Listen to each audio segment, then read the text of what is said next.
Jadi gimana maksudnya Bang? Jadi kalau pantainya kan menjadi kewenangan provinsi, ya kan? Kita dari darat, dari pinggir pantai ke darat itu kewenangan kita. Di dalamnya kan ada hutan mangrove misalnya kan di pantai, kemudian ada masyarakatnya, ada pengelola ikannya, ada tambaknya, itu bagian pembinaan kita, bagian tugas pokok kita gitu. Itu yang tidak diserahkan kepada provinsi. Nah itu kan di sana ada tempat pelelangan ikan ya, TPI ya. Itu kewenangan kita juga buat Kewenangan kita itu TPI. Kalau pelabuhan ikan kewenangannya provinsi. Enggak, itu sejak lama sih itu TPI kan kadang-kadang apa kapal kerja nggak bisa bersandar ke situ Pak. Jadi akhirnya nelayan-nelayan nggak ngebuang ikannya ke situ, banyak ke kemana, ke Indramayu, ke Jakarta, jadi gitu kan kira-kira. Oh itu sih sebenarnya ada sisi lain yang nggak kita lihat. Sisi lainnya kenapa? Nelayan itu selalu terlibat dengan tengkulak, dengan uangnya. Jadi dia kalau tengkulaknya di mana, ya dia harus setor di mana, bongkarnya harus di mana gitu.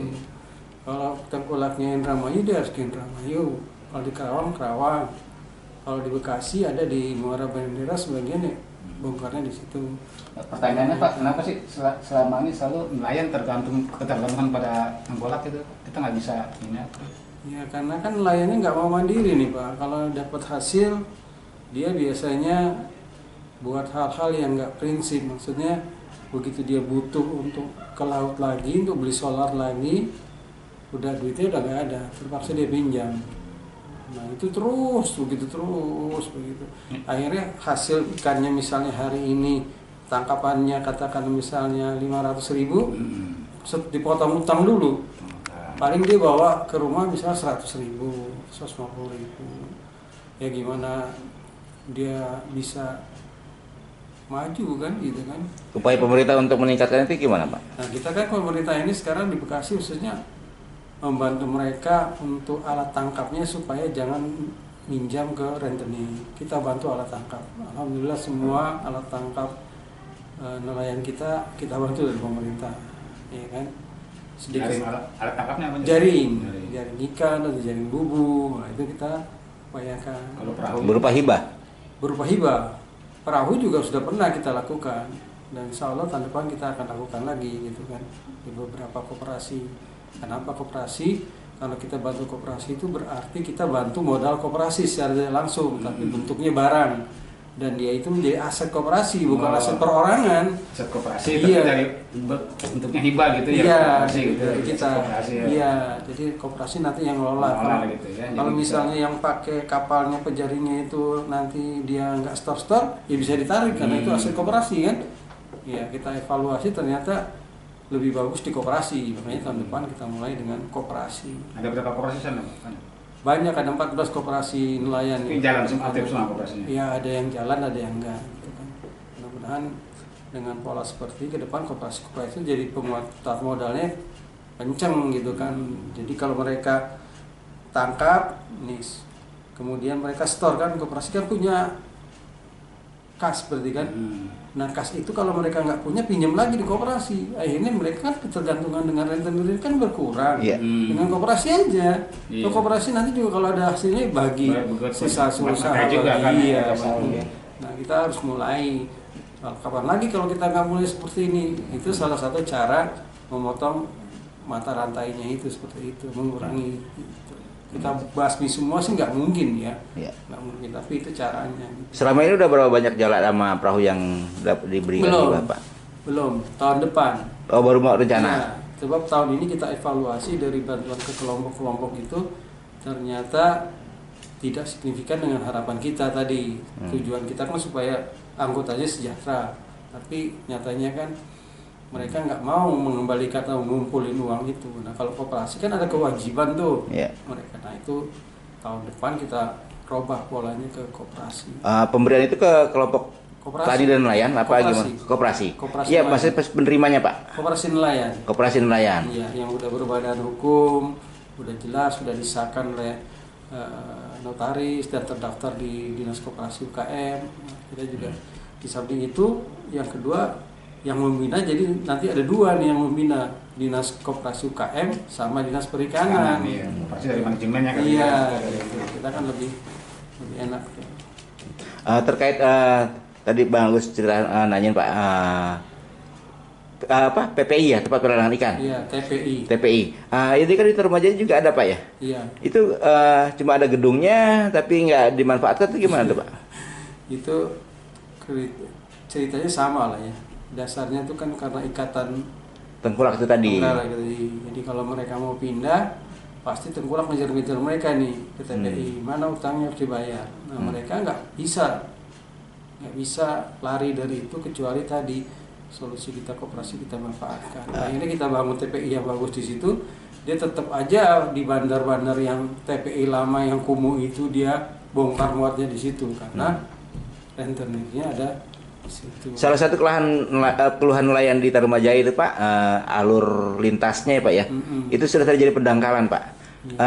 Ada nggak dengan mengingat di kita nggak punya wilayah laut, kita punya wilayahnya garis pantai. Kalau alur laut itu kita masih punya kewenangan nggak Pak untuk membenahinya Pak? Kalau alur laut itu kewenangan dari BBWS ya, provinsi juga itu kewenangannya, karena itu sudah termasuk wilayah PPI, pendaratan ikan.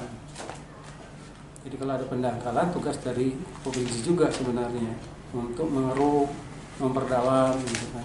Kita tidak bisa mengusulkan atau gimana? Kita mengusulkan, kita tetap usulkan supaya provinsi, tapi karena keterbatasan anggaran provinsi ini, maka banyak itu kan PPPWI di Jawa Barat akhirnya nggak fokus. Itu juga salah satu kelemahan dari undang-undang itu Pak. Jadi dia tidak melihat secara jernih, provinsi tidak mempunyai SDM ataupun anggaran untuk menjangkau pantai-pantai ini. Kita aja 72 km kita. Belum belum Cirebon, Kerawang, Indramayu. Iya. Berapa? Itu undang-undang apa Pak yang mengatur itu Pak? Undang-undang 23 kalau nggak salah itu. Tahun? Kewenangan. Tentang kewenangan lah ya. Tentang kewenangan. Nanti tadi Bapak katakan bahwa pemerintah daerah mencoba membantu memutus hubungan Tengkulak dengan mendirikan koperasi Pak ya. Otomatis nelayan juga mungkin ada setoran ke mereka, ke koperasi. Bagaimana dengan hasil tangkapan nelayan Pak? Apakah juga dibeli oleh koperasi atau gimana Pak? Iya. Jadi nanti sebenarnya itu koperasi yang terima hasil tangkapan mereka. Dan koperasi ini nanti yang menjual ke Jakarta, atau koperasi juga yang bisa mensuplai. Kalau ada pedagang butuh silakan kontrak sama koperasi. Oleh sebab itu koperasinya juga ibu-ibunya itu kita berikan bimbingan untuk pengolahan ikan. Kalau suatu saat ikan tangkapan banyak, misalnya kan harganya murah, diolah. Apakah jadi pilet, apakah jadi presto, apakah jadi yang lain olahan. Nah itu perlu sebuah mata rantai, sistem pendingin. Nanti kan ada freezer, ada alat pengolahannya dan seterusnya. Nah harapan kita bahwa ikan yang ditangkap itu bisa mempunyai added value yang lebih gitu kan. Kayak kemarin misalnya waktu Covid awal-awal bandeng itu sampai dengan harga 18.000 padahal biasanya 24. Nah kita sarankan supaya bandengnya di presto, jadi diolah. Di presto itu kan dua udah bisa mencapai 25.000, padahal sekilo 4 misalnya kan, mereka udah untung tuh. Yang sekilonya tadinya 22 jadi 50, ada nilai tambah di situ. Nah ini sisi lain dari peran wanita nelayan kita Pak, harus kita bangkitkan juga pemberdayaannya di pesisir itu gitu kan. Jadi dari nelayan juga pertangkap mereka tidak terlalu rugi ya kan. Kemudian nilai jualnya bisa lebih tinggi lagi kan gitu kan. Kalau sekarang sudah mulai agak normal nih, harga sudah mulai bisa masuk ke Jakarta, Cimandan, dan sudah mendekati normal lah. Jadi termasuk strategi pemasaran dan harganya gitu Pak ya? Iya. Kita juga ikut membantu mereka gitu Pak ya? Betul. Di Pantai Bungin Pak, di Muara Gembong, Kampung Bungin, itu ada kelompok nelayan, katakan kayak mungkin koperasi atau mungkin masih sendiri bagi kali gitu Pak ya? Itu ada membuat ikan asin Pak. Nah, ini bagaimana Pak dengan di pemerintah kabupaten Pak? Apakah Iya. sudah melakukan pendataan atau bagaimana? Tadi Bapak ceritakan cuma Badeng Presto Pak ya, Iya. untuk meningkatkan nilai jual. Ini bagaimana Pak? Kalau untuk ikan asin itu kami sudah memberikan bantuan alat ke sana. Jadi di samping alat untuk penjemuran, juga kita alat pengolahan terasi. Jadi kan misalnya ikan-ikan asin itu yang kira-kira tidak bisa dijadikan ikan asin karena terlalu kecil, Ya. nah itu dihancurkan, dijadikan terasi. Kita masukkan ke sana alat pengolah terasi, jadi alat penghancur daging ikan itu dan penjemurannya, sehingga mereka kalau sudah ikan asinnya diasinkan dan mereka sudah bagus tuh kan, karena memang mereka sudah kuotanya sampai ke Bogor, ke Jakarta sudah biasa. Nah kita tinggal mengarahkan mereka bagi ikan-ikan rucahnya yang tidak dipakai untuk ikan asin itu menjadi terasi supaya Terasi. lebih produktif lagi. Nah itu kita sudah ke sana. Kata limbahnya gitu Pak ya. Limbahnya Bukan gitu. jadi terasi gitu Iya. ya. Kecil gitu kan. Nah, itu ini kurang terekspos Pak di masyarakat Pak. Saya sendiri baru tahu karena saya juga sering ke Kampung Bungin Pak ya. Taunya cuma tadi ikan asin doang. Gitu. Tapi buat rucahnya itu ya ikan kecil yang nggak kepake, yang dibuang-buang begitu aja. Tadi Bapak bilang jadi terasi. Saya baru dengar nih Pak. Itu tepatnya di kampung apa Pak? Itu Barangkali kita bisa expose gitu Pak ya. Di Muara Mati, Pak. Di Muara Mati. Di Muara Mati. Jadi di Muara Mati itu di ujung sekali itu ada kelompok yang memang sudah kita lihat tidak pernah tersentuh dan potensinya mereka hanya ikan asin, tapi ketika kita survei ke sana beberapa kali kita lihat ikannya kok masih ada yang dibuang. Nah, oleh sebab itu mereka juga sudah bisa bikin terasi, cuman stimulan alatnya aja yang memperbanyak atau memperbesar produksi mereka gitu. Muara Balik itu di desa apa Pak? Muara Mati itu Muara di Mati. saya lupa kok desanya. Mati sederhana kali Pak. Bukan, Pantai Bahagia, Pak. Pantai Bahagia. Muara Mati. Jadi di ujung dia mereka. Itu sudah berapa lama Pak produksi Udah terasi lama, seperti itu? Udah lama itu bantuan kita itu sudah 2 tahun. 2 tahun. Dan tahun ini juga kita mau bantu lagi di situ juga. Karena ada beberapa kelompok yang perlu pengolahan seperti itu. Insya Allah di November lah. Kalau kita drop lagi untuk terasi itu. Dan pemasarannya selesai ke Bogor, Pemasarannya bukan ke Bogor, mereka ke Cirebon. Cirebon. Kalau terasi ini ke Cirebon. Kalau ikan asin kemarin itu justru pada saat COVID mereka banyak dapat order ikan asin itu. Iya. Karena untuk bantuan COVID ya. Iya, Nah, iya. sekarang kalau terasi yang udah mereka jalankan itu biasanya ke Cirebon. Bentuk operasinya nggak kecil Pak, bahan yang besar-besar, Iya, iya. kiloan mereka jual ke sana. Nanti di Cirebon itu dipotong kecil-kecil lagi. Sekarang kan jadi terasi Cirebon. Jadi Cirebon dimakan sama Pak Agus orang Bekasi. Gitu. Bolak-balik jadi. Kenapa nggak dihak patenkan Pak bahwa itu terasi Kabupaten Bekasi gitu Pak? Itu yang sekarang lagi kita ajak mereka supaya kenapa nggak kita bentuk produk Bekasi aja Pak. Tapi alasan mereka Pak, satu karena dengan begini aja kita udah dapat untung Pak. Jadi kalau dikecilkan lagi kan mesti ada proses lagi. Ya. Nah itu makan waktu, makan tenaga dan ada biaya tambahan. Jadi sementara memang kita mengajak supaya nanti menjadi dodol kayak dodol Bekasi itu bentuk terasi Bekasi itu kan. Yeah. Nah, itu kan bagus kan tinggal potong-potong kecil atau seperti permen nanti bentuknya terasi Bekasi. Itu orang kenalnya kasih Cirebon aja. Terasi Cirebon dari kita. padahal dari Bekasi itu.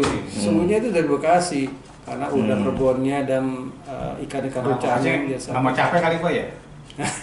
Hanya gitu kali. Enggak, itu mungkin kan kesulitan mereka ketika disebut dengan hak paten timbul dengan biaya. Iya. Gitu Pak. Iya. Saya sering dengar teman-teman pengrajin boneka di Cikarang Barat jatuhnya sekarang Pak ya. Itu ketika dia mengurus izin, mereka terbentur di biaya. Kan begitu Pak. Sehingga mereka nggak berani untuk meningkatkan hak paten gitu, izin industri seperti itu Pak. Ada nggak kebijakan pemerintah yang bisa melindungi mereka? Artinya yang ketika berbentur dengan biaya, ya udah lu gratis aja dah. Karena nama-nama mengharumkan nama Kabupaten Bekasi kan begitu Pak. Ada nggak Pak seperti itu Pak? Itu sebenarnya kalau kita sudah menjadi sebuah produk itu kewenangannya lebih tepat lagi di UKM UMKM. dan koperasi Ya. gitu, UMKM dan koperasi. Jadi di sana lah nanti dia bisa diprotek hak apanya tadi? Hak paten. Hak patennya, kemudian perlindungan lainnya gitu. Kalau kita mengantarkan pemberdayaan di masyarakat di pesisir itu agar dia mempunyai sesuatu menjadi nilai tambahnya sebuah produk. Ya. Setelah produk itu sebaiknya memang dibina oleh UMKM dan koperasi. Dari Dinas UMKM dan Koperasi sudah tahu apa belum Pak mengenai adanya? Saya terlebih tertarik kepada terasi tadi Pak ya. Gitu kalau ikan asin kayaknya saya juga pernah dengar di Kampung Bungin kan gitu. Ini bagi saya hal baru gitu. Dan saya pernah juga ke Kampung Bungin gitu Pak ya, ngeliat langsung prosesnya kerjasama dengan teman-teman dari LPU, Lembaga Pemberdayaan, dari UI untuk mengembangkan di Kampung Bungin ini gitu. Nah terasi ini saya baru dengar gitu. Nah Dinas UMKM dan Koperasi tahu nggak Pak sama Dinas Pemberdayaan Desa di DNPD Pak ya gitu. Saya pikir perlu ditanya sama UMKM ya. Mudah-mudahan mereka tahu gitu. Itu teknologi tepat guna yang dipergunakan dibuat koperasi seperti apa Pak? Mesin aja, sebuah mesin, kemudian mesin itu mesin pengolah, pencampur, kemudian menjadi gulungan terasi dan kemudian mereka bungkus. Dan itu mereka langsung jual. Oh gitu. Kan. Dan biasanya saya tanya waktu kita ke sana, mereka pedagang dari Cirebon itu datang Pak, yang ke sana. Atau kadang-kadang kalau mau nilainya tambah lagi, ya diantar ke sana. Gitu. Oh, jadi kita yang kirim ke Cirebon. Ya, ke Cirebon harganya berbeda. Kalau mereka ambil sekarang itu 2.000 kalau nggak salah itu ya. Per kilo? Per kilo. Nah nanti kalau diantar 4.000 apa nggak salah. Jadi ada ongkos kirim lah Pak ya. Ada ongkos kirim. Gitu untuk meningkatkan nilai jual tadi. Kalau misalnya di Dinas Perikanan ini termasuk daerah tambak nggak Pak? Kita masuk daerah tambak. Termasuk pembidan kita. Iya. Kan termakan juga. Gitu. Kita kan di daerah tambak kita ini kalau saya lihat faktor eksternal penghambatnya di wilayah pesisir itu pertama itu banjir, kedua itu rob, ya, ketiga itu pencemaran. Ya. Itu 3 faktor yang sering terjadi di setiap tahunnya. Yang Tambak udang. iya, maka itu oleh sebab itu ada sebuah model yang harus kita terapkan untuk mengatasi 3 faktor tetap ini. Saya sedang belajar, sedang mempelajari bagaimana tambak piara udang yang kira-kira tidak terkena atau kalau terkena dampak ini kecil gitu. Kemarin kita udah konsultasi bahwa tambaknya itu harus dikeringkan, kemudian dikasih kolam dari karpet, ya kan dia bentuknya agak tinggi, tapi tetap di bawah dasar tambak, sehingga kalau karpet datang tersebut ya. Sehingga kalau datang banjir, datang rob, datang limbah, dia nggak nyampur karena mereka udah kolam gitu. Jadi seperti kalau kita ini kolam, ya kan? Nah kita bikin seperti ini, jadi, nah ini anggaplah karpet, kolam karpet itu. Nah ini cukup untuk 10.000 apa 20.000. Nah di sini kolam ini akan kering nanti Pak, sini aja ya. Nanti kalau datang limbah, mereka nggak kena ini. Nggak ke atas itu. Ada nggak ke atas. Tersaring. Iya, ada banjir nggak ke atas ini. Jadi ini tetap. Kalau sekarang kan begini, limbah masuk habis. Ya. Habis. Kalau di sini Pak, misalkan tadi Pak, Iya. mungkin kan limbahnya kemari gitu naik Pak. Enggak, karena ini tinggi kan. Ya, ditinggal sama karpet tadi. Ditinggikan sama karpet tadi. Tinggi berapa tinggi gitu? Sesuai kebutuhan kita. Kalau banjir di sana sampai semana. Kalau dia sampai semeter, Pak, kita tingginya harus lebih dari semeter. Ini nanti dikasih tutup tanah lagi. Iya. Yang ini kemarin hasil kajian kita dengan beberapa teman gitu. Setelah kita konsultasi 3 faktor ini yang ya tiap tahun dah kadang-kadang kita udah pastikan kan. Pasti. Datang datang kan. Iya. Banjir ya kan. Kadang-kadang sampai 3-3-nya datang loh. Barengan. Ini lebih parah kan. Itu kalau limbah dari mana datang Pak? Limbah dari mana? Kalau limbah ya dari air tadi Ciberem ya. katanya. Ya, ikut resep gitu. Ya kan. Kadang-kadang di CBL limbahnya tapi resepannya sampai ya ini yang kita ya sedikit-sedikit lah Pak ya. hasil tambak kita selain udang apa aja Pak? Udang apa aja? Bandeng Pak ya? Sawah, rumput laut. Kalau rumput laut sering saya temui Pak. Jadi rumput gliserin ya, gitu. Itu dikirim ke Surabaya katanya kan begitu Pak ya. Kalau rajungan-rajungan itu gimana Pak? Rajungan ini ada komunitasnya Pak. Dia tuh tangkap rajungan, kemudian ada yang disebut dengan unit pengelola ikan, UP. UP kita itu cukup sampai direbus kita, tidak sampai diambil dagingnya. Jadi rajungan ditangkap nelayan, dibeli ya oleh pengusaha di sana juga, kemudian direbus. Direbus, mereka kirim lagi ke Cirebon. Kalau enggak Indramayu paling dekat. Ada yang kirim juga ke Bogor. Bogor ini agen besar Pak. Untuk restoran kali Pak? Bukan, dia ekspor Pak. Untuk diekspor. Ekspor gitu. Nah, kita ingin tingkatkan, bisa nggak kita ini prosesnya sampai dikupas, bukan direbus aja, dikupas ya, karena di Indramayu juga dikupas. Dikupasin Indramayu malah ya? Iya, dikupasin Indramayu. Dikupas mereka langsung ada proses pengalengannya juga. Di Bogor juga begitu. Memang ikatan untuk rajungan ini pelaku-pelakunya tertentu, cuman lainnya banyak. Dan sekarang Jawa Barat itu yang paling bagus rajungannya itu Bekasi. Bekasi bagus, utama daerah pantai kita lah. Nah, untuk Indramayu, Cirebon, mereka ini di samping rajungannya sudah mulai habis, ya kan? Dan sekarang itu mereka kualitasnya juga kurang. Oleh sebab itu, yang menjadi kendala kita sekarang, banyak nelayan rajungan Cirebon, Indramayu ini masuk ekspansi ke Bekasi, ngambil di Bekasi. Ya kan? Nah, ini perlu sebuah pengawasan, pengaturan dari provinsi kan, agar memang yang punya Bekasi ya tolong deh jangan diaduk-aduk gitu kan. Kita memproteksi nggak bisa Pak?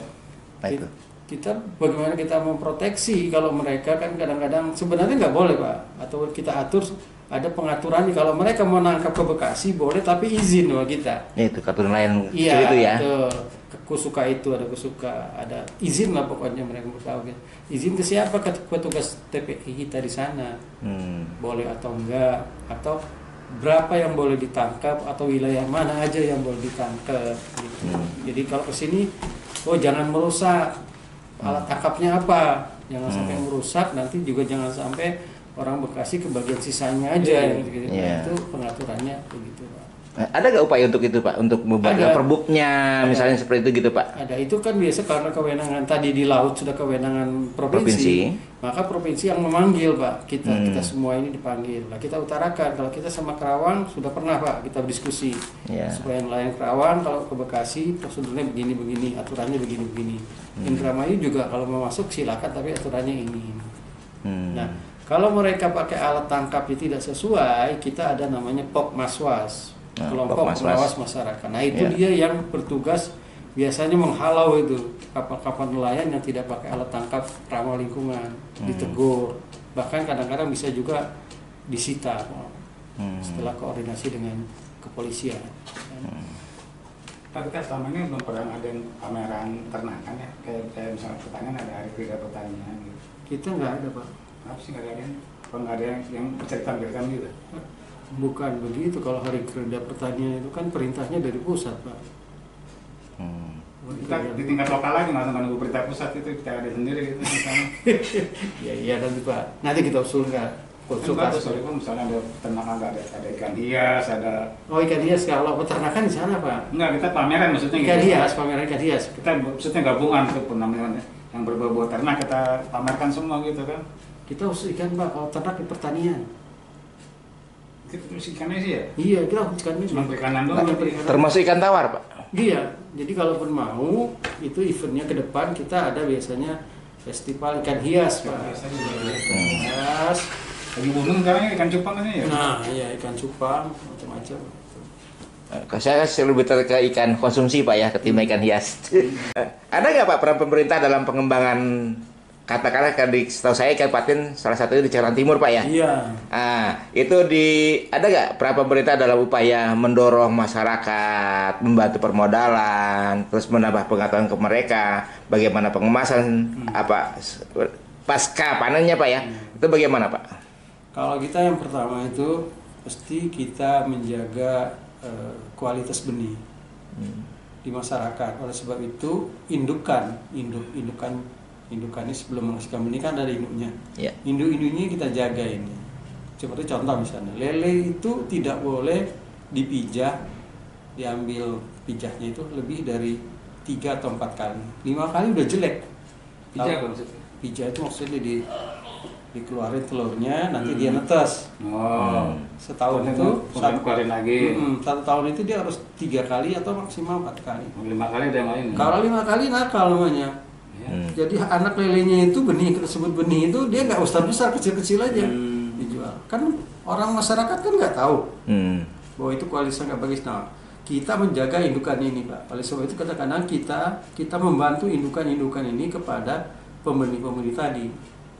Pembeni kita bantu. Ini Pak pakai benih indukan ini bagus, sudah jamin kita kasih Pak secara hibah ke mereka. Nanti kalau ada yang mau beli cari lele kita rekomendasikan di mereka karena terjamin agar lele anak lele indukannya itu benih-benihnya itu memang bagus tumbuhnya, ya kan. Nah yang kedua patin juga begitu, kita kasih patin baik nila maupun gerameh pasti kita kasih begitu, ya kan. Di samping kita juga ada BBI kalau misalnya ada permintaan masyarakat, karena BBI kita fungsinya ada 2. Pertama memang menjual benih. Pertama menjual benih, kedua memang untuk bantuan sosial benih, bansos benih lah. Jadi kalau ada orang minta, kita survei, kita rekomendasi, maka kita beri secara tunai. Apa aja syarat itu Pak untuk mendapatkan bantuan itu tadi Pak? Surat permohonan aja Pak. Surat permohonan. Setelah dapat surat permohonan, disposisi dari saya, nanti tim akan ke lapangan melihat. Kalau dia minta misalnya 5.000, kita lihat enggak mesti 5.000, ini kolamnya kecil. 1 meter misalnya untuk 50 benih. Yeah. Nah, itu kita kali berapa luasannya. Bapak cuma dapat 2.000 aja Pak, enggak 5.000. Jadi masyarakat atau kelompok masyarakat itu hanya menyiapkan empangnya. Iya, empangnya. Atau tambaknya gitu Pak ya. Selebihnya membuka permohonan kepada pemerintah daerah untuk bantuan bibit. Iya, dan itu bisa dilakukan secara kelompok atau perseorangan Pak? Bisa, kelompok bisa perorangan. Kelompok lebih baik. Di Kabupaten Bekasi Pak, ada makanan khas gabus pucung Pak. Kita ketahui ikan gabus ini katanya ikan rawa. Betul. Ada nggak pemberdayaan atau bagaimana supaya ikan gabus ini tetap stoknya tersedia untuk konsumsi masyarakat Bekasi, dalam hal ini pengusaha gabus pucung Pak? Bagaimana Pak langkahnya Pak? Iya, jadi kita juga lagi tahun ini kita mengembangkan 2 titik untuk pengembangan gabus. Dan di kita sudah ada kelompok atau pusat pelatihan gabus di Babelan di Saudara Muhadi, dan dia sudah berhasil membibitkan benih gabus. Nah, jadi teman-teman yang membesarkan itu beli bibit di sana, kemudian dipelihara di kolam karpet gabus itu. Kolam karpet? Kolam karpet, ya kolam tapi dari karpet. Nah ini gabus ini memang umurnya agak lama, 7 bulan sampai dia siap jual. Ya kan, dan harganya juga lumayan karena sekilo sampai 45.000, kadang-kadang 60.000 kan. Berarti 1 kilo itu ada berapa ekor? 2 ekor 1 kilo itu. Nah karena potensinya yang bagus dan harganya yang mahal, gabus ini banyak kelebihannya Pak. Pertama, kalau dia dipelihara secara massal, dia hasilnya juga menguntungkan banyak. Kenapa menguntungkan banyak? Kalau ikan lele, ikan gurame dipelihara tambah besar, harganya bukan tambah naik, tambah turun. Tapi kalau gabus semakin besar, semakin mahal harganya. Sekilo 1 ekor tetap aja harganya 70.000 atau 50.000. Iya kan? Iya. Kalau dia mau 9 bulan, dia mau setahun tetap. Karena orang makan gabus semakin besar semakin asik kan gitu kan. Iya. Yang kedua, teman-teman kelompok ini sedang mencoba buat pilet daging gabus. Kemudian ada gepuk daging gabus lagi dicoba, dan memang gabusnya sekarang masih tangkapan liar, tapi Iya, kita coba untuk dibudidayakan, dimakan, kasih makan dengan pelet juga. Iya. Cuman itu sabar atau tidak, karena itu lama waktunya, 6 bulan atau 7 bulan. Ikan gabus dikasih pelet, Pak. Iya, gabus kasih pelet. Bukan ikan gabus itu ikan kanibal, Pak.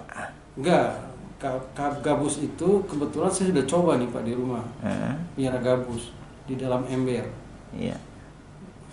Tiap hari saya kasih makan. Jadi gabus itu karakternya harus kita ketahui banget. Gabus itu kalau dari liar tidak bisa disatukan dengan gabus-gabus tangkapan liar lain. Mereka berantem. Kenapa mereka berantem? Karena mereka punya koloni wilayah kekuasaan. Jadi kalau misalnya kita punya keruangan ini, ada orang masuk, berantem. Preman ya gue, Iya begitu. Gue ke kepala kamar nih. Iya betul. Itu ibaratnya. Jadi yang itu terstatus mati, begitu mati dimakan kanibal. Iya.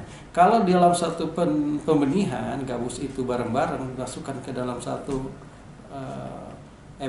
empang atau lele karpet, itu mereka enggak. Cuman alamnya nanti dikasih eceng gondok, dikasih batang pisang nih supaya mereka bisa tuh. Nah makanan itu tetap pelet karena mereka dari lahir, dari kecil sudah pelet. Gitu. Berarti kan gabus tadi atau dan lele itu tadi bisa di ember gitu Pak ya, di tong. Bisa. Yang saat ini dikembangkan di tong Pak ya. Iya. Bisa Saya itu ya. Saya lagi coba. Saya coba 40 ekor. Alhamdulillah ya jalan. Masalahnya kan dia ini ikan gabus ini pelompat indah Pak. Jadi kalau lihat gemericik sedikit air dia lompat. Nah oleh sebab itu kolamnya harus ditutup pakai jaring. Mau nggak mau tutup pakai jaring. Kalau dia kecil tutup lagi lubang mata jaringnya yang lebih kecil lagi. Jadi kalau dibuka nanti dia dengar suara air dia lompat. Bahkan di ember saya itu yang saya coba itu dia lompat dengan lubangnya kecil pun dia lompat. Bisa lompat, bisa keluar. Keluar dari ember gitu ya? Iya, keluar dari ember, lompat dia. Padahal sudah saya tutup kecil, dia masih keluar. Nah itu kelemahan salah satu pelihara gabus. Jadi gabus itu dia tenaganya kuat, lompatannya kuat. Jadi memang kita harus hati-hati. Kalau makannya saya pikir dia rakus. Kalau dia nggak mau makan pelet, biarkan aja udah puasa. Nanti kita kasih dimakan habis. Cuman dia makannya nggak kayak ikan lain. Kalau kita kasih makan langsung. Iya. Dia tunggu. Kita kasih makan, nggak dimakan sama dia Pak. Dicuekin, betul. Ntar 10 menit, 15 Kita nggak ada di gusir habis. Dia memang begitu sifatnya Pak. Malu-malu kucing Pak ya. Iya. Gitu. Gabus. Jadi kalau misalnya gabus itu satu makan, semua makan Pak. Dia begitu Pak komandonya. Satu nggak makan tunggu-tungguan. Siapa nih yang dulu ini? Gitu. Makan baru dia makan semua. Dari itu nunggu kita pergi dulu kali gitu, yang ngasih makan. Enggak juga sih Enggak kalau kita juga. mau lihat dia mantengin itu nanti dapat. Dia berpikir gue racunin gak nih. Gabus ini tadi Bapak uraikan bahwa ternyata termasuk binatang yang bisa ikan yang bisa kita budidayakan apa ya. Bagaimana dengan permasalahannya Pak? Mengingat juga di Kabupaten Bekasi kita belum ada sentra kuliner khas Kabupaten Bekasi. Bagaimana Pak? Iya, jadi gabus ini sebenarnya permintaannya banyak untuk Kabupaten Bekasi. Sedangkan untuk daerah lain itu kan hama. Jadi kita nggak makanan. Nah itu kelebihannya. Makanya peluang untuk usaha gabus itu di kita tinggi karena permintaan yang tinggi. Sementara gabus-gabus itu datangnya dari daerah lain. Ya kan yang sifatnya juga alam. Diambil dari alam kan itu apa. Nah kalau kita pelihara secara budidaya, ikan gabus di kita kalau budidaya itu sangat menguntungkan. Menguntungkannya kenapa? Kalau diambil dari alam pada saat musim hujan, itu sulit dicari gabus. Karena dia nggak bisa kita tangkap ataupun ditangkap sedikit, maka harganya mahal. Ketika musim penghujan tuh ya? Sampai harganya 90.000, bahkan tembus 100.000. Tapi kalau dibudidayakan kapan kita mau jual? Siap. Oleh sebab itu pembudidaya kita sekarang itu mulai melihat peluang ini, pengaturan waktu penjualan. Jadi siklusnya kita atur. Kalau kita mau jual umur 8 bulan berarti dari bulan 1 kita piharanya. Nanti pas 8 bulan, pas datang musim hujan, di pasar harga tinggi, barang nggak ada, kita keluar. Untung gitu. Dan gabus ini di Jawa Timur dan Jawa Tengah sudah banyak yang membudidayakan. Ya. Dan saya ngikutin Pak.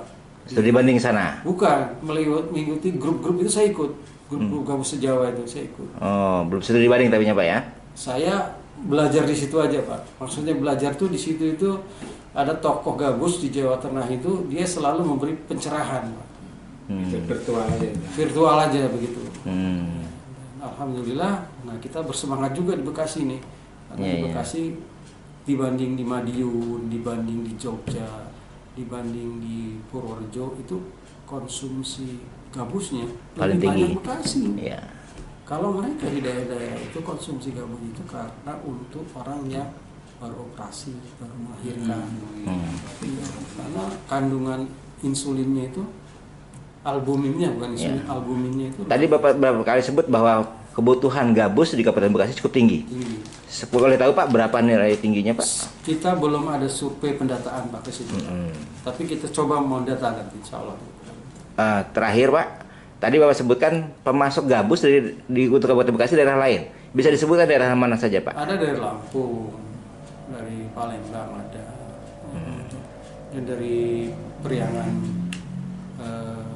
Timur ya, Selatan ya, dari Ya, ya. Jawa Selatan, Tasik dan segala macam. Dikirim ke Bekasi. Ya. Padahal Bekasi sudah kenal karena gabusnya, tapi sekarang udah mulai itu berarti ya. Di Bekasi kita kan gabus sudah secara alam sudah berkurang Pak.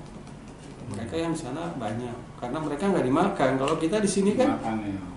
lihat gabus dikit, habis loh. Habis loh. Habis, gitu.